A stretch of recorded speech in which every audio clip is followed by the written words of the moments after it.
jangan bermegah diri. Berarti kalau jangan berarti tidak boleh. Kira-kira seperti itu ya. Apa alasannya mengapa ini perlu mengingatkan kita? Karena memang ada kecenderungan orang untuk bermegah atau berbangga dengan apa yang ada padanya atau apa yang telah dicapainya. Terlebih jika hal itu melampaui apa yang ada pada orang lain yang dicapai oleh orang lain. Tetapi firman Tuhan akan berbicara kepada kita bahwa jika orang bermegah, seharusnya dia bermegah karena dia mengenal Tuhan. Secara khusus ini adalah untuk orang-orang percaya. Ya, amat disayangkan kalau orang percaya kepada Tuhan, tetapi dia masih lebih bermegah dengan apa yang ada padanya secara materi dibandingkan dengan apa yang dimilikinya sebagai milik yang kekal. Marilah kita bersama-sama membuka dan membaca Alkitab kita dari kitab Yeremia pasal yang ke-9 ayat 23 sampai ayat 26. Yeremia pasal 9 ayat 23 sampai ayat 26. Kita akan membaca secara responsori atau bergantian. Saya akan mulai ayat yang ke-23. Di ayat terakhir 26 kita baca secara bersama-sama. Demikian firman Tuhan.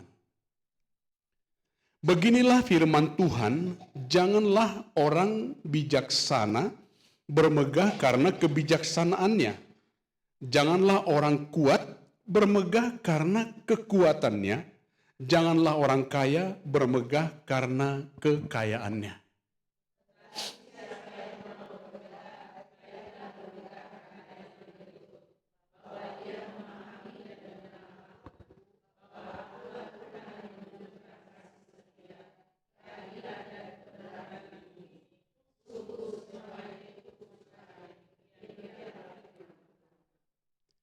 Lihat, waktunya akan datang, demikianlah firman Tuhan, bahwa aku menghukum orang-orang yang telah bersunat kulit katatnya,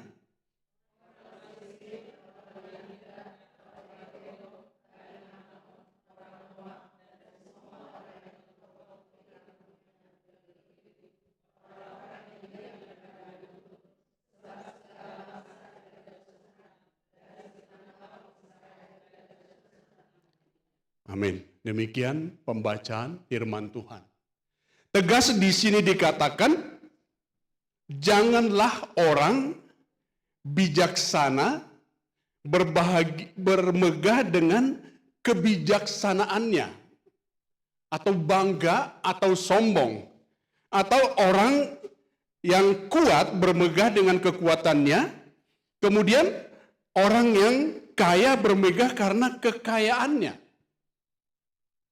Kalau kita lihat ayat yang ke-24, Tuhan tidak suka kemegahan yang demikian.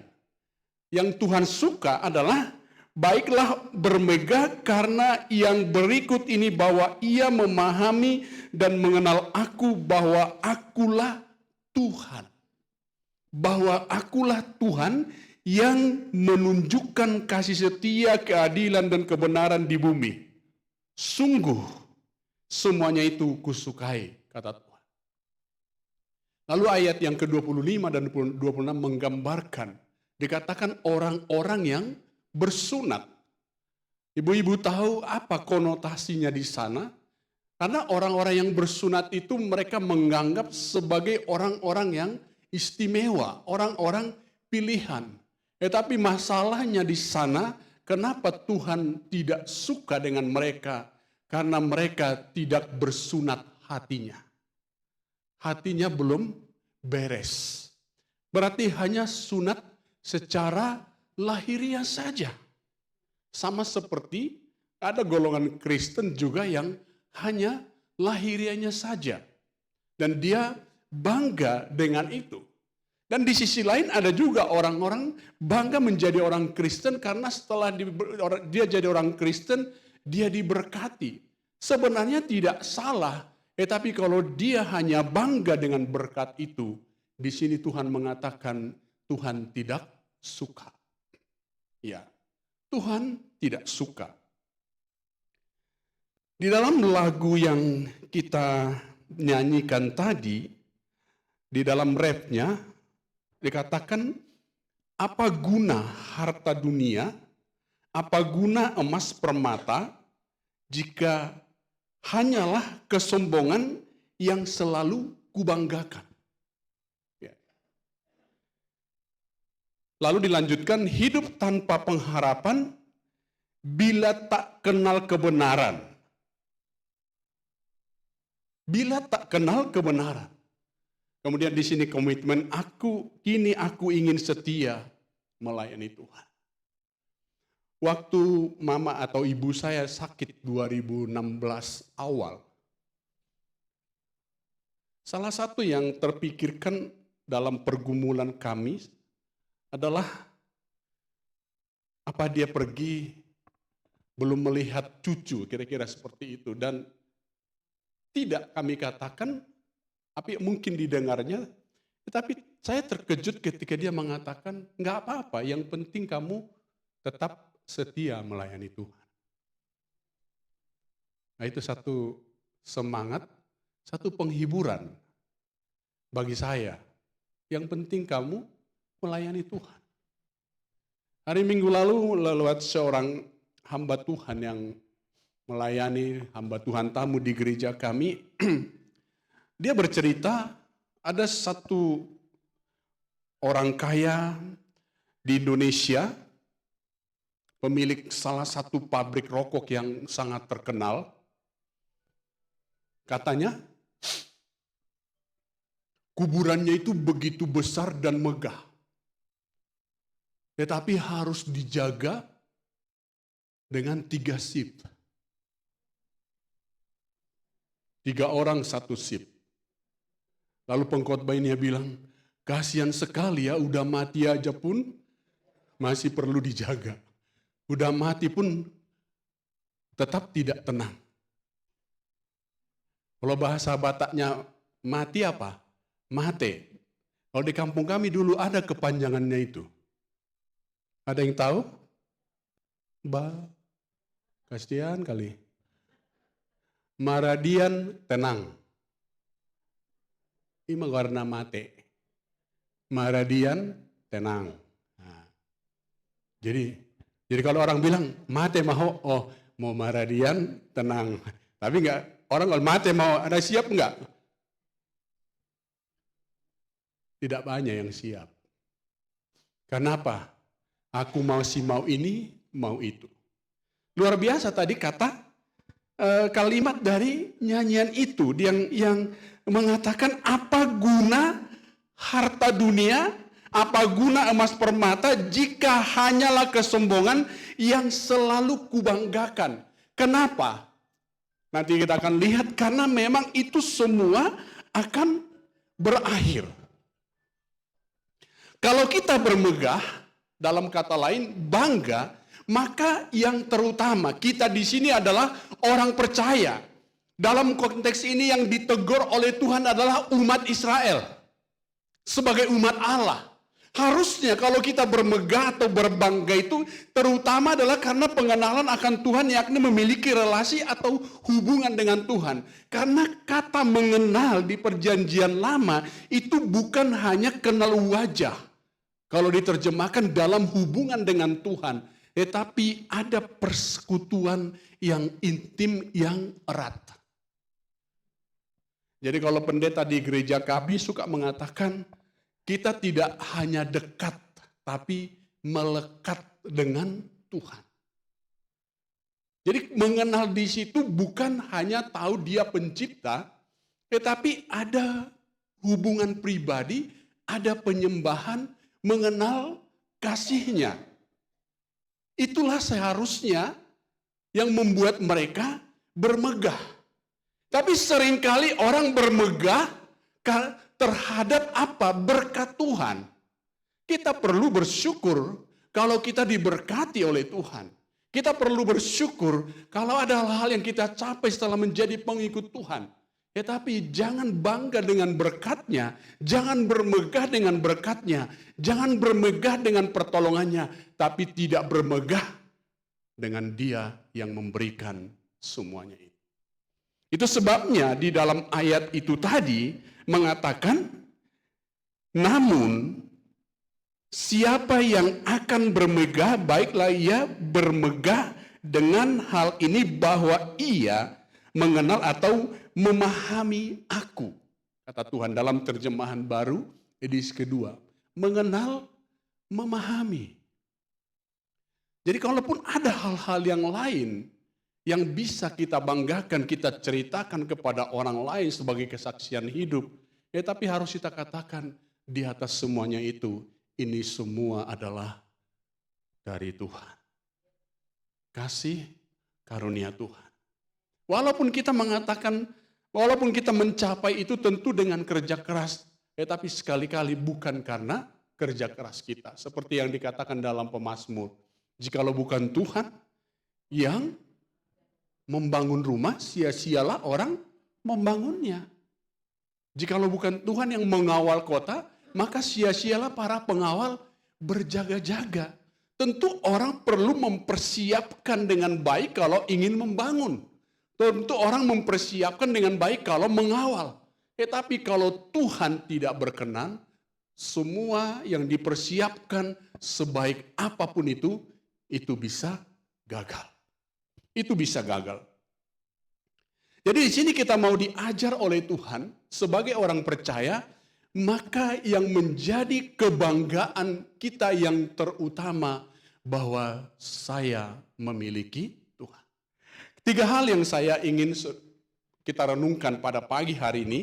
Jangan bermegah diri, yaitu menyadari tentang kerapuhan kita dan juga ketidakabadian, kesementaraan kita. Kita ini sesungguhnya rapuh. Apa yang kita banggakan rupanya? Seperti yang kayak saya ceritakan tadi, orang terkaya dia bisa beli obat semahal apapun, dokter semahal apapun, bisakah dia mempertahankan hidupnya dengan hartanya? Tidak. Itu berarti tidak abadi. Kemudian harusnya bermegah karena telah diselamatkan dari murka Allah. Dan yang ketiga nanti kita lihat bermegah karena pengenalan akan Yesus Kristus dengan contoh-contoh yang akan ditunjukkan di dalam Alkitab. Kita lihat yang pertama, menyadari kerapuhan dan ketidakabadian kita. Ya. Jadi apa yang kita miliki sekarang? Rupakah yang menarik atau ada talenta kita yang menonjol dia dibandingkan dengan orang lain? Atau ada yang kita miliki? Kita perhatikan itu semua rapuh dan tidak abadi. Mari kita membuka dalam Mazmur 103 ayat 15 sampai ayat 18. Mazmur 103 ayat 15 sampai ayat 18. Saya akan bacakan, ibu-ibu perhatikan dalam Alkitab masing-masing. Adapun manusia hari-harinya seperti rumput, seperti bunga di padang, demikianlah ia berbunga. Apabila angin melintasinya, maka tidak ada lagi ia, dan tempatnya tidak mengenalnya lagi. Perhatikan. Apabila angin melintasinya, maka tidak ada lagi dia, dan tempatnya tidak mengenalnya lagi. Tetapi kasih setia Tuhan dari selama-lamanya atas orang yang takut akan Dia, dan keadilannya bagi anak cucu, bagi orang-orang yang berpegang pada perjanjiannya dan yang ingat untuk melakukan titahnya. Jadi jelas perbandingannya bagi orang-orang yang tidak takut akan Tuhan, Bagi orang-orang yang tidak berpegang pada perjanjian Tuhan, bagi orang-orang yang tidak melakukan titah Tuhan, hidupnya itu hanya seperti rumput. Hanya seperti rumput. Akan segera berlalu.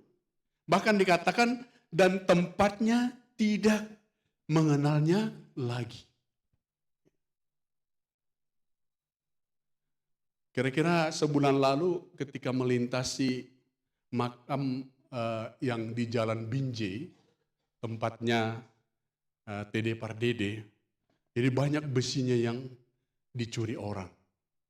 Kemudian diperbaiki. Lalu apakah itu mengubah keadaan? Tidak. Orang bisa mengingat dia. Tapi semua sudah berlalu. Tapi kalau seorang percaya kepada Tuhan, di sini dikatakan, tetapi kasih setia Tuhan dari selama-lamanya sampai selama-lamanya. Bagi siapa? Bagi orang yang takut akan Dia, bagi orang yang berpegang pada perjanjiannya, bagi orang yang ingat untuk melakukan titahnya. Jadi apa yang kita terima dari Tuhan melalui pengenalan kita dalam arti persekutuan kita dengan Tuhan. Kasih setianya kita rasakan saat ini sampai selama-lamanya.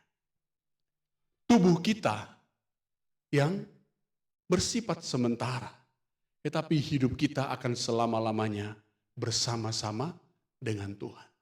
Ini luar biasa. Ini luar biasa. Artinya, sehebat apapun manusia, semaraknya itu hanya sesaat. Hanya mungkin dikenang orang saja. Tetapi orang-orang yang takut akan Tuhan itu akan diingat. Maka dalam kitab Ibrani kenapa dikatakan, ingatlah akan pemimpin-pemimpinmu. Orang yang melakukan sesuatu.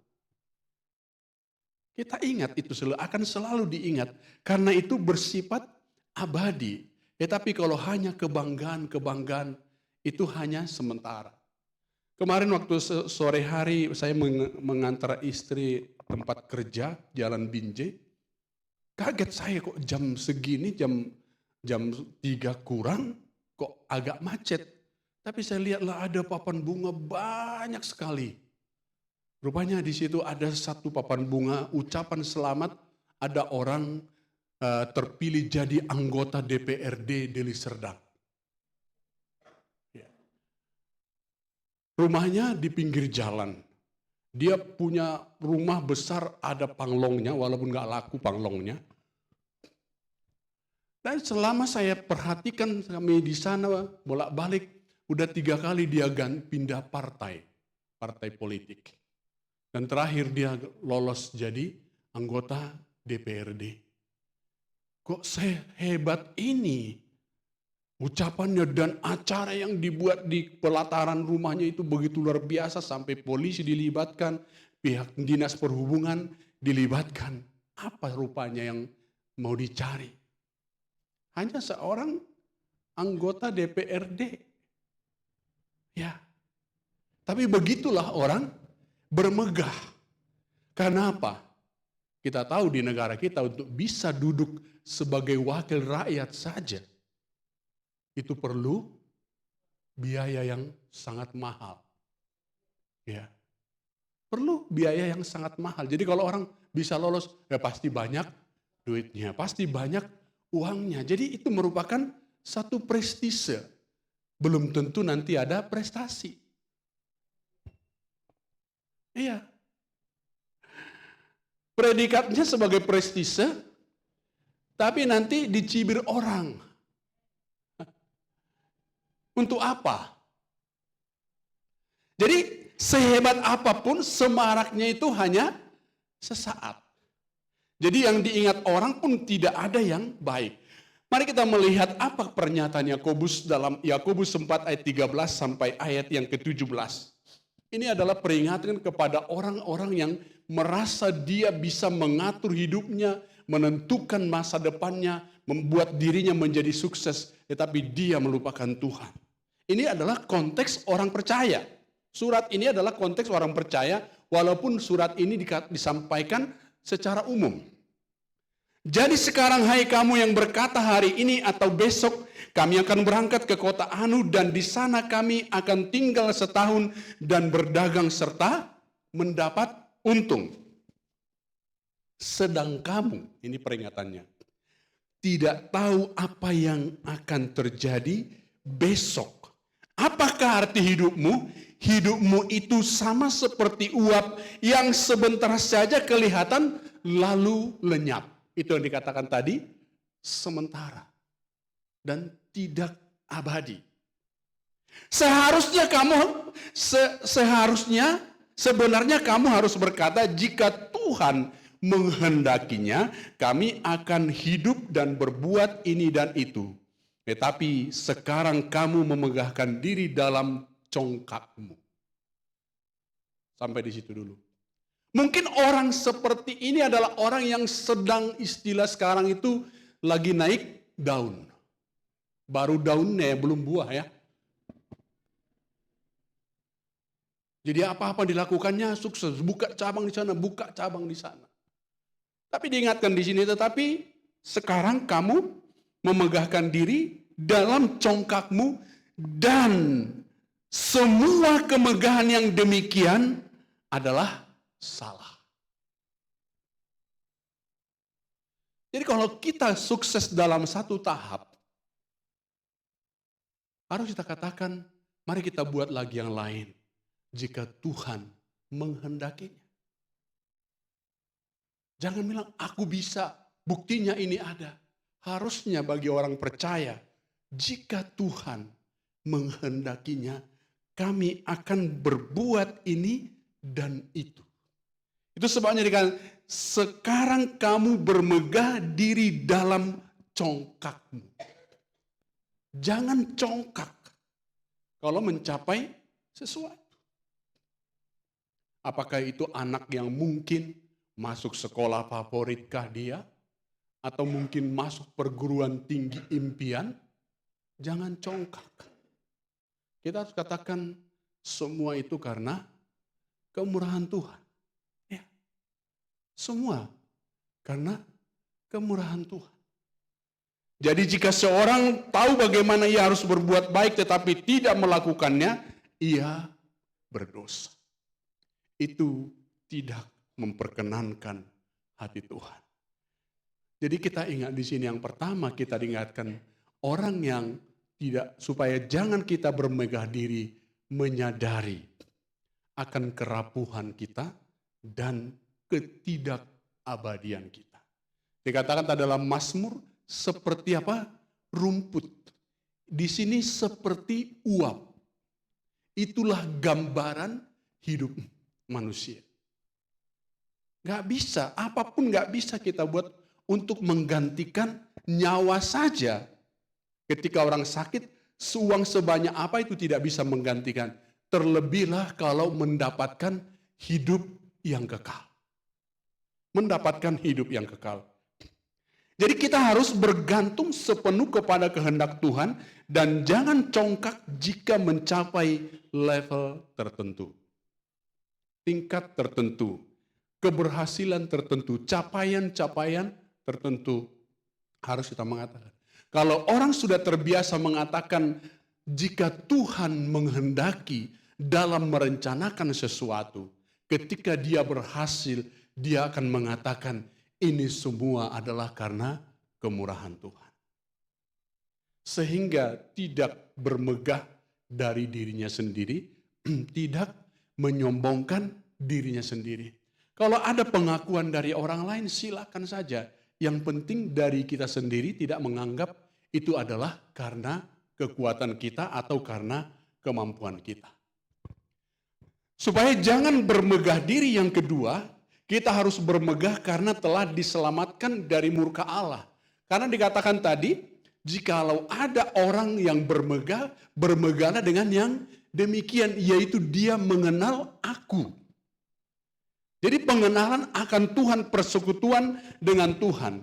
Di dalam Roma pasal yang kelima ayat 7 sampai 11. Ini menarik sekali dari pernyataan Paulus. Roma pasal yang kelima ayat 7 sampai 11. Sebab tidak mudah seorang mau mati untuk orang yang benar, tetapi mungkin untuk orang yang baik ada orang yang mau mati. Ya kan? Ada, walaupun orang itu jahat, kalau dia baik, biasa orang mau berkorban. Tetapi perhatikan, di sini ayat selanjutnya mengatakan, Yesus mati bukan untuk orang benar, juga bukan untuk orang baik. Akan tetapi Allah menunjukkan kasih-Nya kepada kita oleh karena Kristus telah mati untuk kita ketika kita masih berdosa. Lebih-lebih karena kita sekarang telah dibenarkan oleh darah-Nya, kita pasti akan diselamatkan dari murka Allah. Sebab jikalau kita ketika masih seteru diperdamaikan dengan Allah oleh kematian anaknya, lebih-lebih kita yang sekarang telah diperdamaikan pasti akan diselamatkan oleh hidupnya. Ayat yang ayat yang ke-11 kita baca sama-sama 1, 2, 3. Dan bukan hanya itu saja, kita malah bermegah dalam Allah oleh Yesus Kristus Tuhan kita, sebab oleh Dia kita telah menerima pendamaian itu. Kita bermegah dalam Allah oleh Yesus Kristus. Oleh Dia kita menerima pendamaian itu. Kenapa ini menjadi penting bermegah di dalam Allah oleh Yesus Kristus? Karena diperdamaikan. Karena semua orang telah berbuat dosa menuju kebinasaan. Dosa menjadi penghalang. Orang bisa berkomunikasi dengan Allah. Menjadi seteru Allah. Tetapi kita bersyukur Allah membenci dosa, tapi Dia mengasihi orang berdosa dan ingin menyelamatkannya. Maka setiap orang yang sudah mengerti, menikmati betapa luar biasanya keselamatan itu diperoleh melalui pengorbanan Yesus Kristus, maka kalau kita bermegah, dikatakan di sini, bermegah di dalam Allah oleh Yesus Kristus Tuhan kita. Sebab oleh Dia kita telah menerima pendamaian. Diperdamaikan dengan Allah oleh darah Yesus Kristus. Ini harus menjadi yang terutama. Artinya di sini ada kepastian telah memiliki hidup yang kekal di sorga. Jadi kalau orang bertanya kepada kita sebagai orang Kristen, lalu kita katakan, kalau saya mati, saya yakin saya masuk surga. Mungkin orang berkata, kamu kok sombong sekali. Bukan sombong. Karena bukan aku yang mengatakan. Saya hanya menceritakan kepadamu. Karena yang mengatakan itu adalah Tuhan sendiri. Setiap orang yang percaya tidak binasa, melainkan beroleh hidup yang kekal. Kalau kamu percaya, kamu juga akan menerima sorga. Bagaimana hal itu terjadi? Apakah begitu saja? Percaya bagaimana? Percaya kepada Yesus Kristus yang mati ketika kita masih berdosa. Bukan karena kita benar, bukan karena kita baik kalau dikatakan dalam ayat itu tadi. Tetapi Kristus mati bagi kita ketika kita masih berdosa. Lebih-lebih sekarang setelah kita sudah dibenarkan, Dia akan membebaskan kita dari murka Allah. Jadi kita sebagai orang percaya tidak takut lagi apa yang akan terjadi nanti. Mau dipanggil Tuhan kapan? Itu tidak lagi menjadi masalah. Dan itu yang dikatakan oleh Paulus. Kalau boleh milih, aku akan pergi kepada Kristus. Itu memang lebih baik. Tetapi itu bukan pilihan kita, artinya kita tidak boleh tergesa-gesa untuk hal itu. Tapi kalau sudah waktunya, nggak ada lagi ketakutan. Kenapa? Sudah pasti masuk surga. Yang takut itu yang belum jelas. nggak yakin dia akan keselamatan. Jadi kalau kita sudah yakin akan hal itu, harusnya dengan itulah kita bermegah. Galatia 6 ayat 14, Paulus mengatakan, tetapi aku sekali-kali tidak mau bermegah selain dalam salib Tuhan kita Yesus Kristus. Sebab olehnya dunia telah disalibkan bagiku dan aku bagi dunia. Aku sekali-kali tidak mau bermegah selain dalam salib Kristus.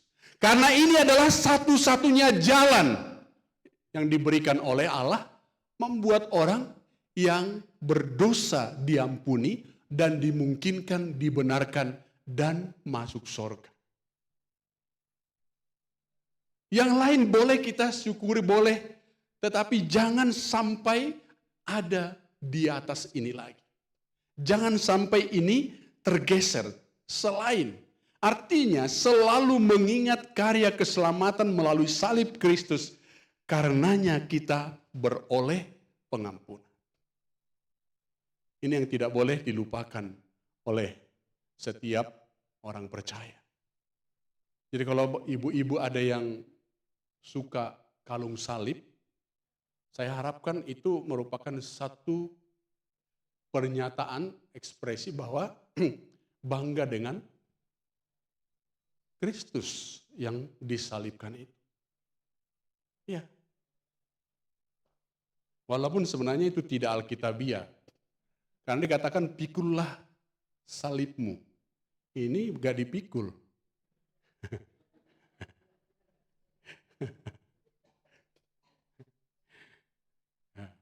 Tapi namanya simbol, sebenarnya gak masalah ya.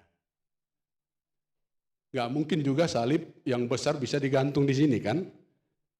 Tapi kenapa kita harus memahami, mengartikan itu secara benar? Karena memang disitulah diselesaikan dosa kita. Seperti lagu itu kan. Dosaku disucikan oleh darah Yesus. Itu dilakukan di salib. Kenapa salibnya selama mulia? Kenapa selama mulia? Karena memang di situ sudah diselesaikan. Paulus sendiri mengatakan, kami tidak mau memberitakan yang lain. Orang Yahudi mencari tanda, orang Yunani mencari hikmat, tetapi kami memberitakan Kristus yang disalibkan. Untuk apa berhikmat? Kalau tidak mengerti jalan salib. Ya. Kami memberitakan Kristus yang disalibkan. Bagi orang Yahudi itu sandungan. Bagi orang Yunani itu suatu kebodohan. Tapi bagi orang-orang pilihan, orang yang percaya, itu adalah keselamatan. Selalu mengingat salib itu. Di dalam berperang, kita mengingat salib itu. Makanya ada lagu Batak mengatakan apa? Silang nabadiai, hodo lombu-lombuki. Lombu-lombu itu adalah perisai. Ya, perisai. Artinya itu kalau berperang itu yang menjadi pertahanan kita. Karena salib Kristus. Dua hal tadi. Karena kita menyadari kerapuhan dan ketidakabadian kita.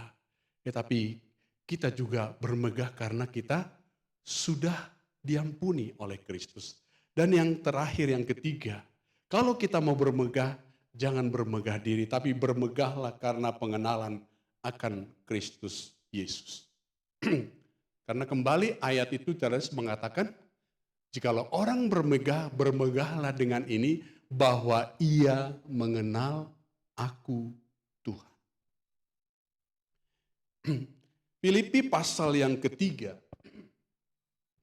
ayat 4 sampai ayat 11, ini sangat luar biasa kesaksian Paulus yang dia nyatakan. Dalam banyak hal dia punya alasan untuk sombong atau bermegah. Tetapi apa yang dia katakan? Mari kita simak bersama-sama. Filipi pasal yang ketiga ayat 4 sampai ayat 11. Sekalipun aku juga ada alasan untuk menaruh percaya pada hal-hal lahiria, jika ada orang lain bernyangka dapat menaruh percaya pada hal-hal lahiria, aku lebih lagi. Perhatikan ada kalimat, aku lebih lagi, artinya aku punya alasan, aku punya bukti. Disunat pada hari ke-8, dari bangsa Israel, dari suku Benyamin, orang Ibrani asli, tentang pendirian terhadap hukum Taurat, aku orang Farisi. Tentang kegiatan aku penganiaya jemaat, tentang kebenaran dalam mentaati hukum Taurat, aku tidak bercacat. Wow. Aku tidak bercacat, kata Paulus. Tetapi apa yang dahulu merupakan keuntungan bagiku, sekarang kuanggap rugi karena Kristus. Malahan segala sesuatu kuanggap rugi, karena pengenalan akan Kristus Yesus Tuhanku lebih mulia daripada semuanya itu.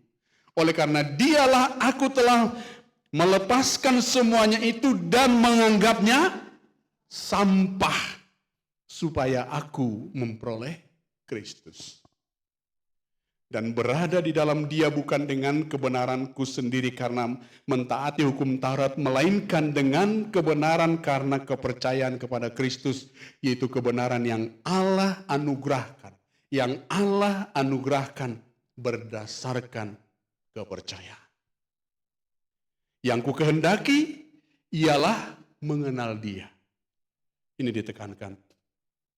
Yang ku kehendaki adalah mengenal dia dan kuasa kebangkitannya dan persekutuan dalam penderitaannya, di mana aku menjadi serupa dengan dia dalam kematiannya, supaya aku akhirnya memperoleh kebangkitan dari antara orang mati. Akhirnya, kalau tidak dibangkitkan bersama dengan Kristus, apa yang kita lakukan? Di gerejakah, di persekutuankah, itu sia-sia. Apa dikatakan? Kuanggap sampah. Ada satu dosen pengajar saya dulu di Jakarta pernah membuat satu pernyataan yang sangat-sangat luar biasa terkait dengan gelar-gelar akademik. Dia ceritakan ada seorang anak pejabat dari Cina yang namanya John Sung. Dia dapat gelar doktor. Ketika dia kembali ke negaranya, ijazahnya itu dibuang ke laut. Karena dia mau melayani Kristus. Dianggapnya itu sampah. Lalu dosen ini mengatakan, sekarang terbalik. Banyak orang ambil gelar dari tempat sampah. Tidak kuliah, tapi dapat gelar. Lalu dipampang di belakang namanya. Tapi enggak jelas dari mana. Orang yang lain karena Kristus menganggap ijazahnya, pencapaiannya secara akademik sampah, tetapi sekarang orang hamba Tuhan katanya, tetapi justru mengambil sampah. Gak jelas berapa lama, kapan dia kuliah. Memang ada yang jual, ada yang beli. Karena ada juga lembaga-lembaga pendidikan yang jual sampah. Enggak kuliah tapi diwisuda. Seandainya itu dicapai dengan bergumul dengan luar biasa gelar itu. Seandainya dengan benar pun itu diperoleh, tidak perlu itu disombongkan. Ini yang didapatkannya entah dengan cara bagaimana. Kalau orang menyebut namanya tidak disebut gelarnya, tersinggung.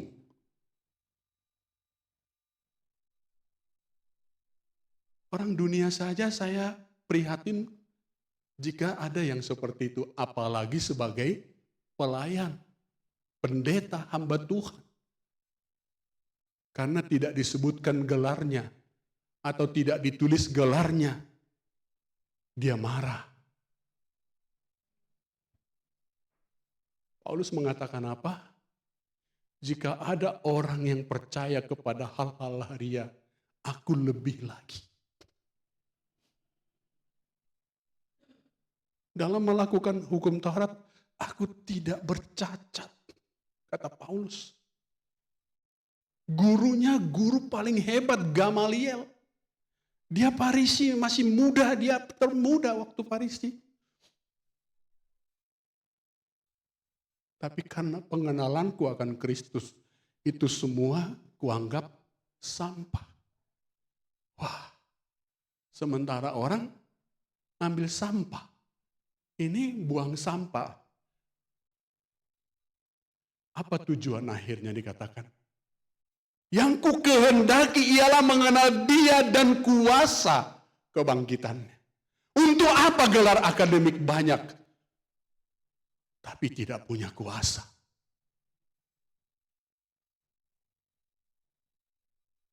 Dia nyanyi tidak ada kuasanya. Dia berkhotbah tidak ada kuasanya. Untuk apa gelar akademiknya? Mengajar pun tidak ada sentuhannya. Untuk apa? Kalau itu bukan untuk pelayanan, kalau itu bukan untuk kemuliaan Tuhan, untuk apa? Berlomba-lomba. Hanya cari gelar akademik, hanya butuh pengakuan dunia. Tetapi dia tidak mengenal Kristus. Kalau dia memandang kepada salib, dia akan berkata, apa artinya gelarku ini semua? Ya kalau dia kuliah wajar, memang harus dapat gelar itu sebagai bukti bahwa dia menyelesaikannya secara baik dan benar. Tapi bukan untuk disombongkan, bukan untuk dibangga-banggakan. Tidak untuk dibangga-banggakan.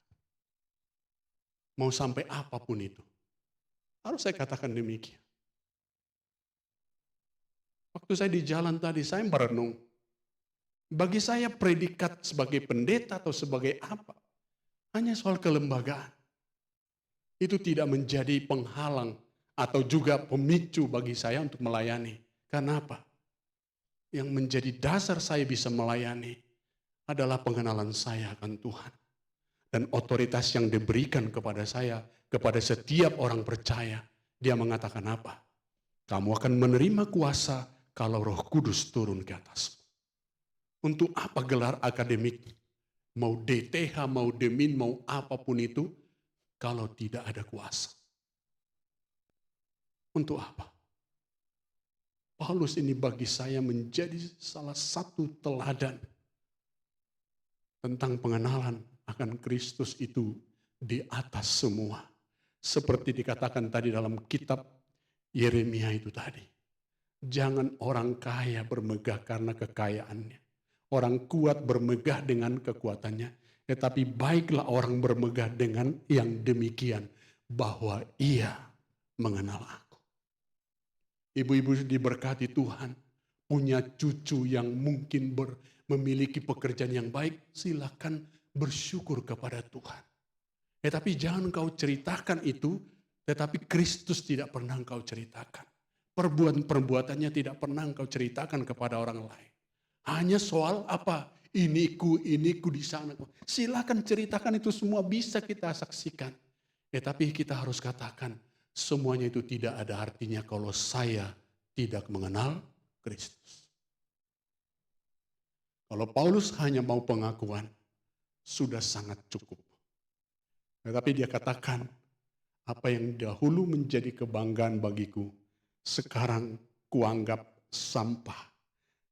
Karena pengenalan akan Kristus Yesus.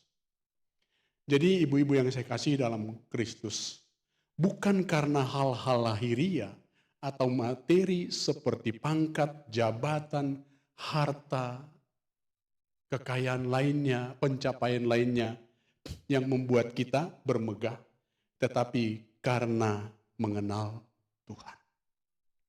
Karena kita sebagai orang-orang percaya. Karena kalau Tuhan datang, bukan itu yang ditanya. Tetapi apa yang kita kerjakan untuk kemuliaan nama Tuhan. Karena itu bermegahlah karena kepastian keselamatan, bukan karena hal-hal yang bersifat sementara atau sesaat. Ayat yang kita baca sebagai ayat terakhir kebetulan ini terkait dengan tema tahunan untuk tahun 2025. Tetapi sebelum itu dijadikan tema, ayat ini sudah lama, Bapak Ibu Saudara-saudara. Ya, saya kaget. Rupanya terkait juga ini tadi malam waktu membahas tema tahunan. Rupanya sudah ada. Kok bisa? Iya, karena ayatnya sudah lama. Amin.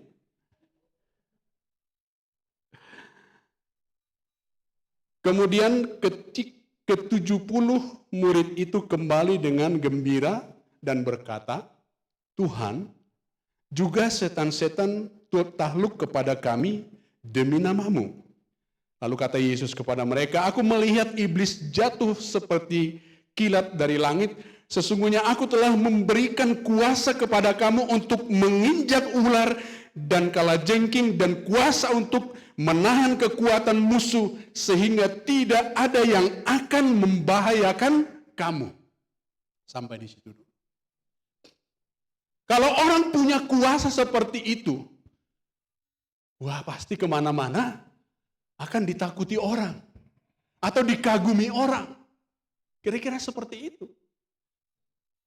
Tuhan, setan-setan takluk kepada kami demi nama-Mu. Tentu mereka perlu senang dengan itu. Tetapi ada yang lebih utama kata Yesus. Ayat 20 kita baca sama-sama. 1, 2, 3. Namun demikian, janganlah kamu bersukacita karena roh-roh itu takluk kepadamu, tetapi bersukacitalah karena namamu ada terdaftar di sorga. Terdaftar. Bukan dikatakan tertulis saja, tapi terdaftar. Berarti ada list. Jadi kita masuk daftar. Amin. Itu yang harus membuat kita bersukacita. Saya pernah mendoakan orang sembuh, saya senang. Tapi saya juga pernah mendoakan orang mati. Ya, saya senang juga. Loh, kaget ya. Pernah saya mendoakan orang, sudah peralatan semua di tubuhnya dan dia tidak lagi bergerak sama sekali. Suaminya dan anak-anaknya selisih pendapat. Suaminya, anak-anak sebagian dari orang pelayanan. Anak-anaknya bilang, sudahlah itu kan tinggal alat yang buat dia. Bapaknya bilang, mau habis pun harta yang kami cari untuk selama kami hidup, saya enggak masalah itu habis untuk memperjuangkan. Itulah ceritanya sebelum kami doa. Akhirnya saya berdoa itu di ruang ICU hanya 2 orang. Saya hanya sendiri dengan borunya yang berdoa. Saya berdoa, serahkan dia sama Tuhan. Setelah saya selesai berdoa buka mata, sudah mengalir air mata. Dan besoknya dia pergi. Tuhan ambil keputusan. Yang saya syukuri waktu itu, selain daripada Tuhan mengambil keputusan supaya mereka tidak polemik berkepanjangan. Walaupun tidak pernah lagi ada respon ketika disapa oleh semua yang datang, tetapi doa itu dia bisa responi dengan dia menangis. Saya yakin dia hatinya dijamah oleh Tuhan. Hatinya dijamah oleh Tuhan. Di saat terakhir. Karena itu yang terpenting. Namun demikian janganlah kamu bersukacita karena roh-roh itu. Makanya kalau saya mendoakan orang seperti yang biasa diajarkan di sini, apa yang tidak boleh luput daripada perhatian kita adalah memberitakan kabar baik tentang keselamatan. Ya kalau saat itu dia pergi, sudah selamat. Kalau nanti pun gak ada masalah. Dia bisa berbuat untuk Tuhan, untuk melayani Tuhan. Kita syukuri semua apa yang Tuhan berikan kepada kita. Dan jangan merasa kecil hati kalau kita masih ada dalam pergumulan. Seperti tidak ada yang kita bisa banggakan. Siapa bilang tidak ada yang bisa kita banggakan? Ayat ini kita lihat. Janganlah kamu bersukacita karena roh-roh itu takluk padamu. Artinya, jangan kita bersukacita dengan hal-hal yang lain. Atau kalau tidak ada hal-hal seperti itu yang dibanggakan oleh dunia, jangan sampai kita tidak bisa bersukacita. Karena apa? Yang seharusnya membuat kita bersukacita ialah karena nama kita terdaftar di sorga. Bagaimana itu terjadi? Kata Paulus tadi, ketika kita masih berdosa, Kristus telah mati untuk kita. Kristus telah mati untuk kita. Sehingga apa yang kita lihat dalam rap nyanyian tadi, mari kita sepakat berkata, apa guna harta dunia, apa guna emas permata, jika hanyalah kesombongan yang selalu kubanggakan, tetapi apa? Nama tidak ada terdaftar di sorga. Maka sekarang kita harus melihat hidup tanpa pengharapan, hidup tanpa kenal kebenaran itu tidak ada gunanya. Mari kita ambil komitmen. Karena itu mulailah semuanya ucapan syukur kita dari hal ini. Bahwa aku sudah diselamatkan. Itu karena karya salib Kristus. Syukuri, nikmati semua berkat-berkat Tuhan yang lain. Tetapi jangan pernah lupa untuk mengatakan ini semua adalah karena anugerah. Semua adalah karena anugerah. Jangan berbangga diri atau bermegah diri, sadari kita ini adalah orang yang rapuh dan sementara. Tetapi karena Tuhan menyelamatkan kita, kita memiliki kekekalan. Lalu kita berbangga karena pengorbanan Kristus. Dan yang terakhir dikatakan, kita harus bermegah karena pengenalan kita. Pengenalan itu ada persekutuan yang hidup, yang intim dengan Tuhan. Sekarang, besok, bahkan sampai kepada kekekalan. Karena apa? Karena nama kita ada terdaftar di sorga. Tuhan memberkati, mari kita berdoa.